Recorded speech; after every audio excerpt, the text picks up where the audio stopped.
শিক্ষার্থীরা, ছাগলনাইয়া মহিলা কলেজ থেকে আমি প্রভাষক তানজিন আফরোজ তোমাদের সাথে আলোচনা করব পদার্থবিজ্ঞান দ্বিতীয় পত্রের আধুনিক পদার্থবিজ্ঞানের সূচনা নিয়ে। আজকে আমি তোমাদের সাথে আলোচনা করব লরেন্টজ রূপান্তর। তোমরা দেখতে পাচ্ছ লরেন্টজ রূপান্তর। 1930 সালে H.A. লরেন্টজ এর তাড়িত চৌম্বক তত্ত্বের মধ্য দিয়ে এই সমীকরণগুলো জন্মলাভ করেছিল বলে এদেরকে লরেন্টজ রূপান্তর বলা হয়। লরেন্টজের রূপান্তর সূত্র বা সমীকরণ নিম্নলিখিত দুটি স্বীকার্যের উপর প্রতিষ্ঠিত। লরেন্টজের রূপান্তর সমীকরণ কয়টি স্বীকার্যের উপর প্রতিষ্ঠিত? দুটি স্বীকার্যের উপর প্রতিষ্ঠিত। স্বীকার্যগুলি কি কি শুনে দাও। স্বীকার্য 1, পদার্থবিদ্যার সূত্রগুলো সকল অভ্যন্তরীণ কাঠামোয় অভিন্ন থাকে, তবে কাঠামোগুলোকে পরস্পরের সাপেক্ষে সমবেগে গতিশীল থাকতে হবে। কি বলেছি? পদার্থবিদ্যার সূত্রগুলো সকল অভ্যন্তরীণ কাঠামোয়, ঠিক আছে, অভ্যন্তরীণ একটা কাঠামো কল্পনা করেছে, সে কাঠামোয় অভিন্ন থাকে, একই রকম থাকে, তবে কাঠামোগুলোকে পরস্পরের সাপেক্ষে সমবেগে গতিশীল থাকতে হবে। পরস্পরের সাপেক্ষে একই বেগে গতিশীল থাকতে হবে। 2 নম্বর স্বীকার্যে কি বলেছে শুনো। শূন্যস্থানে আলোর বেগ সর্বদা ধ্রুব থাকে। এটি একটি অভ্যন্তরীণ কাঠামো হতে অন্যটিতে রূপান্তরিত হলেও মান অপরিবর্তিত থাকে এবং আলোর এই বেগ c = 3.8 × 10⁻³ মিটার/সেকেন্ড। এই মান দর্শকের স্থিতি বা গতিশীলতার উপর নির্ভর করে না। এগুলো হচ্ছে লরেন্টজ রূপান্তরের স্বীকার্য। লরেন্টজ রূপান্তর কতগুলো সমীকরণের উপর ভিত্তি করে প্রতিষ্ঠিত। সমীকরণগুলো হলো, দেখো শিক্ষার্থীরা, লরেন্টজ রূপান্তরের সমীকরণ। লরেন্টজ রূপান্তর সমীকরণগুলো নিচে দেওয়া হলো। একটা হচ্ছে কি, দেখো, x prime equal x minus vt divided by √1 minus v square divided by c square. আর এটা হচ্ছে y প্রাইম ইকুয়াল y এবং z প্রাইম ইকুয়াল z এবং t prime equal t minus vx divided by c square, t minus vx divided by c square divided by √1 minus v square divided by c square. এগুলো হচ্ছে Lorentz রূপান্তরের সমীকরণ। Lorentz রূপান্তরের বিপরীত সমীকরণও আছে। Lorentz রূপান্তরের বিপরীত সমীকরণ আছে। বিপরীত লরেন্টজ রূপান্তর। আমরা যদি S প্রাইম কাঠামোর পরিমাপকে S কাঠামোর পরিমাপে রূপান্তরিত করতে চাই, তাহলে v এর স্থলে মাইনাস v বসাতে হবে এবং x prime y prime z prime t prime এবং x y z t কে পরস্পর বিনিময় করতে হবে, মানে একটার অপরটাকে বিনিময়, একটা জায়গায় আরেকটা চলে আসবে, এরকম টাইপের কিছু। এইভাবে যে রূপান্তর পাওয়া যায় তা হলো বিপরীত লরেন্টজ রূপান্তর। বিপরীত লরেন্টজ রূপান্তর সমীকরণগুলো হলো x equal x prime plus vt prime divide by √1 minus v square divide by c square, y equal y prime, z equal z prime এবং t equal t prime plus vx prime divide by c square divided by √1 minus v square divided by c square. এগুলো হচ্ছে বিপরীত Lorentz রূপান্তরের সমীকরণ।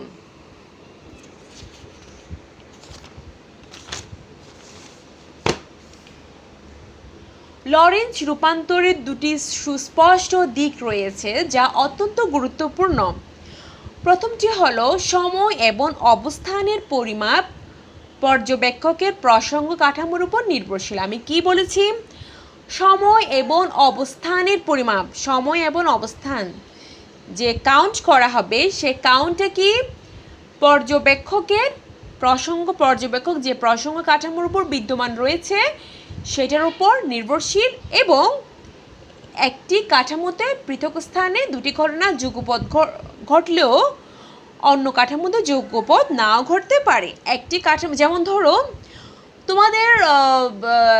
তোমাদের বাসায় মাছ রান্না করা হয়েছে, ভাত রান্না করা হয়েছে, অনেকটা বাসায় ভাত রান্না করা হলো, মাছ কিন্তু রান্না করা হলো, ওরা নিশ্চয়ই মুরগি রান্না করেছে, সেই টাইপের কিছু। এবং দ্বিতীয়টি হলো এস এবং এস প্রাইমের আপেক্ষিক বেগ, তাহলে এবং দ্বিতীয়টি হলো এস এবং এস প্রাইম, এটা কাঠামো আমরা তো ধরেছি, আমরা তো গত ক্লাসেও তোমাদেরকে পড়িয়েছি। এস এবং এস প্রাইমের আপেক্ষিক বেগ ভি আলোর বেগের তুলনায় কম হলে লরেঞ্জ রূপান্তর গ্যালিলিও রূপান্তরে পরিবর্তিত হয়ে যায়। লরেঞ্জ রূপান্তরের দুটি সুস্পষ্ট দিক রয়েছে যা অত্যন্ত গুরুত্বপূর্ণ। দেখো শিক্ষার্থীর এখানে যখন v is double less than c, যখন বেগটা আলোর বেগের চেয়ে অনেক বড় হয়ে যাবে তখন v is equivalent to c, ঠিক আছে। এবং লরেঞ্জ রূপান্তর সমীকরণগুলো দাঁড়ায়, তখন লরেঞ্জ রূপান্তর সমীকরণগুলো দাঁড়াবে x prime equal x minus vt divided by 1/1 minus v square x minus বিসি, যে এটা শূন্য সমান হয়ে গেল, তাহলে এক্স মাইনাস বিটি হবে এক্স প্রাইম ইকুয়াল স্পষ্ট করে লিখি এক্স, এটা হবে y prime equal y z prime, এগুলো ঠিক থাকবে। তাহলে দেখো এতটুকু লরেঞ্জ রূপান্তরের বিশেষত্বটা গেল। এখন আমরা পড়ব আপেক্ষিকতা তত্ত্ব অনুসারে সময় প্রসারণ।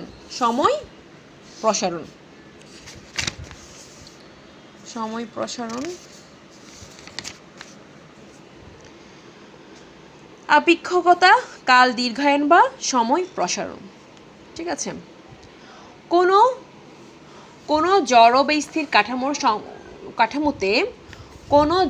বা স্থির কাঠামোতে সংঘটিত ঘটনা উক্ত কাঠামো সাপেক্ষে গতিশীল। আমি আবারও বলছি, কোনো জড় বা স্থির, জড় হতে পারে, এটা স্থির হতে পারে, কাঠামোতে সংঘটিত একটা ঘটনা যদি উক্ত কাঠামো সাপেক্ষে গতিশীল অন্য কোনো কাঠামো থেকে লক্ষ্য করলে, মানে একটা কাঠামো স্থির আর একটা গতিশীল কাঠামো থেকে যদি স্থির কাঠামোতে সংঘটিত ঘটনা যদি লক্ষ্য করে তাহলে দেখা যাবে ঘটনার সময় ব্যবধান বৃদ্ধি পেয়েছে, ঘটনার সময় টাইম ডিফারেন্সটা কী করেছে, বৃদ্ধি পেয়েছে।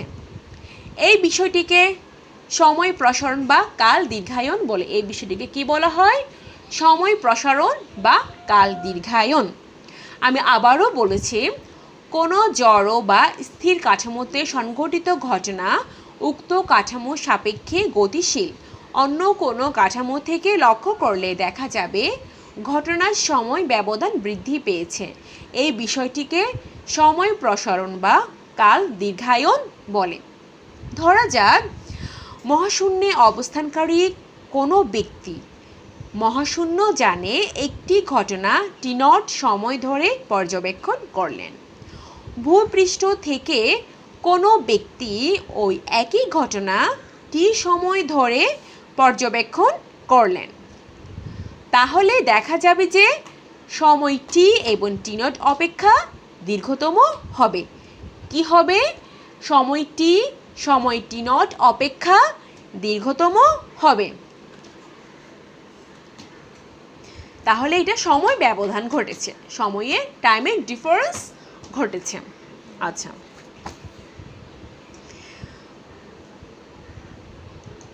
এখন চলো আমরা কাউন্ট করি। মনে করি এস এবং এস প্রাইম দুটি কাঠামো। এই যে দেখো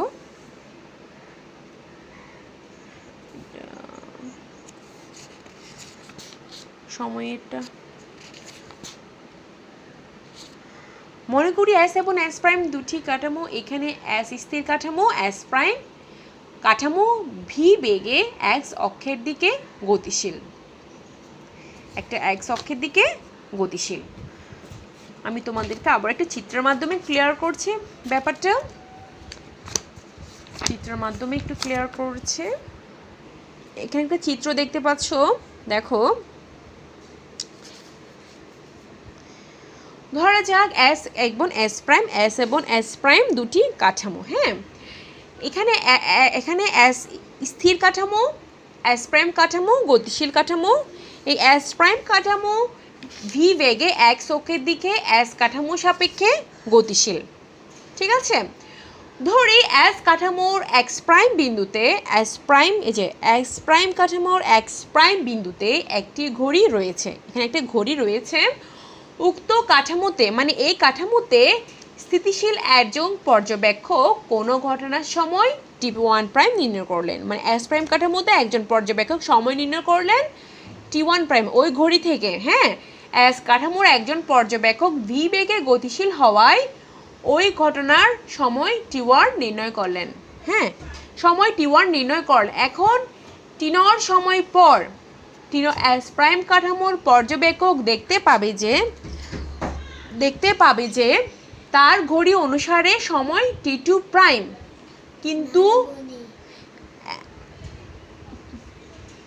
কিন্তু এস কাঠামোর পর্যবেক্ষকের মতে তার ঘড়ি অনুসারে সময় হলো T2। ঠিক আছে, এখানে সময় T2। এখন T0 সময় পর এস প্রাইম কাঠামোর পর্যবেক্ষক দেখতে পাবে তার ঘড়ি অনুসারে সময় T2 প্রাইম, কিন্তু এস কাঠামোর পর্যবেক্ষকের মতে তার ঘড়ি অনুসারে সময় হলো T2। এখান থেকে আমরা এই সিদ্ধান্ত উপনীত হলাম যে গতিশীল অবস্থায় থাকা ঘড়ির চেয়ে ধীরে চলে, অর্থাৎ গতিশীল অবস্থায় থাকা ঘড়ির সময় স্থির অবস্থায় থাকা ঘড়ির চেয়ে 1 - v²/c² পরিমাণ বৃদ্ধি পাবে। এখান থেকে আমরা তাহলে শিক্ষার্থীরা আমরা কি লিখতে পারি? আমরা লিখতে পারি আপেক্ষিকতা তত্ত্ব অনুসারে লিখতে পারি। দেখো এখান থেকে এখন লরেঞ্জের বিপরীত রূপান্তর সমীকরণ অনুসারে T1 = T1 prime plus Bx prime divide by c² √1 - b² divide by c², অর্থাৎ T0 = কি T2 prime minus T1 prime. তাহলে T2টাকে আমরা কি লিখতে পারি? T2 prime plus Vx prime divide by c² √1 - b² divided by c²। তারপরে কি লিখেছি দেখো,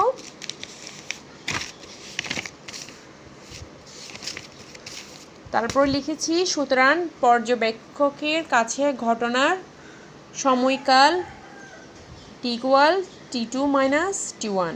ঠিক আছে, তাহলে আমরা T2 এর মান বসিয়েছি, T1 এর মান বসিয়েছি, এখান থেকে এটা লসাগু নিয়েছি √1 - v² ডিভাইড বাই c²।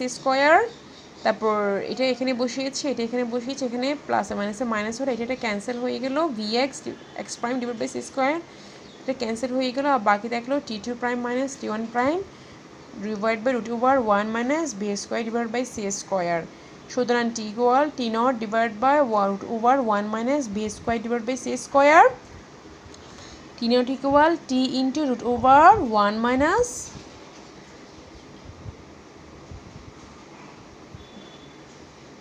এই যে দেখো T0 এদিকে আর গুণন হয়েছে। T0 = T × √1 - v² by c²।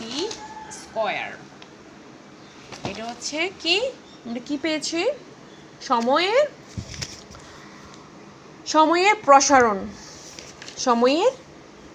প্রসারণ। আচ্ছা, এখন আমরা পড়ব আপেক্ষিকতা তত্ত্ব অনুসারে দৈর্ঘ্য সংকোচন। এতক্ষণ কি পড়েছি? সময়ের প্রসারণ। এখন পড়ব দৈর্ঘ্য সংকোচন। পর্যবেক্ষকের সাপেক্ষে কোনো বস্তুর গতিশীল অবস্থার দৈর্ঘ্য ওই বস্তুর স্থির অবস্থার দৈর্ঘ্যের চেয়ে যদি ছোট হয় এবং এই প্রভাবকে দৈর্ঘ্য সংকোচন বলে। আমি আবারও বলছি, পর্যবেক্ষকের সাপেক্ষে কোনো বস্তুর পর্যবেক্ষকের সাপেক্ষে পর্যবেক্ষক থাকতে হবে যে দেখছে কোনো বস্তুর গতিশীল অবস্থার দৈর্ঘ্য ওই বস্তুর স্থির অবস্থার দৈর্ঘ্যের চেয়ে ছোট হয়। গতিশীল অবস্থার দৈর্ঘ্যটা স্থির অবস্থার দৈর্ঘ্যের চেয়ে ছোট হয় এবং এই প্রভাবকে দৈর্ঘ্য সংকোচন বলে। আমরা জানি কোন একটি বস্তুর দুই প্রান্তের মধ্যবর্তী দূরত্বই তার দৈর্ঘ্য। এখন দুটি কাঠামো বিবেচনা করে, একটা সেম ভাবে একটা এস এবং আরেকটা কি এস প্রাইম। অপরটি এখানে এস কাঠামো স্থির, এস প্রাইম কাঠামো গতিশীল।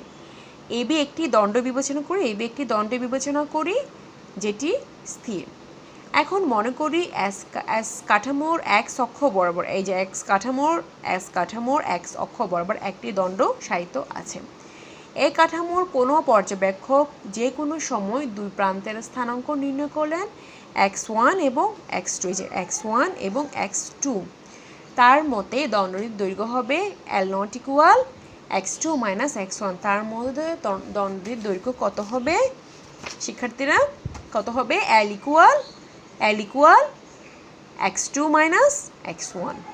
এই দৈর্ঘ্য দণ্ডের প্রকৃত দৈর্ঘ্য এবং পর্যবেক্ষক সাপেক্ষে স্থির অবস্থায় প্রাপ্ত দৈর্ঘ্য। এটা হচ্ছে দণ্ডের প্রকৃত দৈর্ঘ্য এবং স্থির অবস্থার সাপেক্ষে যেটা আমরা পেয়েছি সেই দৈর্ঘ্যটা।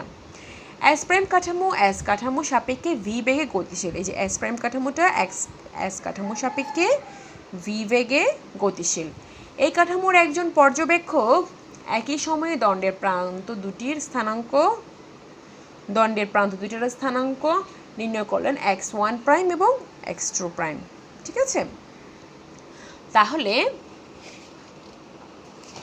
তাহলে আমরা সে অনুসারে আমরা যদি হিসাব করি, দেখো তার মাপে দণ্ডটির দৈর্ঘ্য হবে L = x2 prime - x1 prime. অতএব লরেঞ্জের বিপরীত রূপান্তর সমীকরণ, এটা লরেঞ্জের বিপরীত দিকে চলে যাচ্ছে, কারণ তোমার যেটা গতিশীল কাঠামোর দৈর্ঘ্যটা ছোট হয়ে যাচ্ছে। এখানে আমরা বিপরীত রূপান্তরটা দিয়ে কাউন্ট করব। x2 = x2 prime plus vt √1 - b², equation number 1, এবং x1 এর মান এভাবে লিখে আমরা কি করেছি, দুটো সমীকরণ নিয়েছি, একটা 1 এবং একটা 2 সমীকরণ। এখন সমীকরণ 1 হতে সমীকরণ 2 বিয়োগ করে পাই x2 - x1 = এই যে বিয়োগ করে আমরা যেটা পেয়েছি সেটা, এটা ইকুয়াল আমরা L, এই যে L, এটা ইকুয়াল L। তাহলে দেখো এটা ইকুয়াল L0 x2 - x1। আমরা কিছুক্ষণ আগে তোমাদেরকে বলেছি যে L = x2 - x1, L0 = x2 - x1। তাহলে দেখো Lটা এদিকে পেলাম, L0 = √1 - b² / c²। তাহলে এটা একটা সমীকরণ 3 দিলাম। তাহলে সমীকরণ 3 থেকে প্রমাণিত হয় যে L0 > L, অর্থাৎ কোনো দণ্ডের দৈর্ঘ্য দণ্ডটির নিশ্চল অবস্থায় দৈর্ঘ্যের চেয়ে ছোট হবে। এই ঘটনাকে বলা হয় লরেঞ্জ ফিটজেরাল্ড সংকোচন। কি বলা হয়?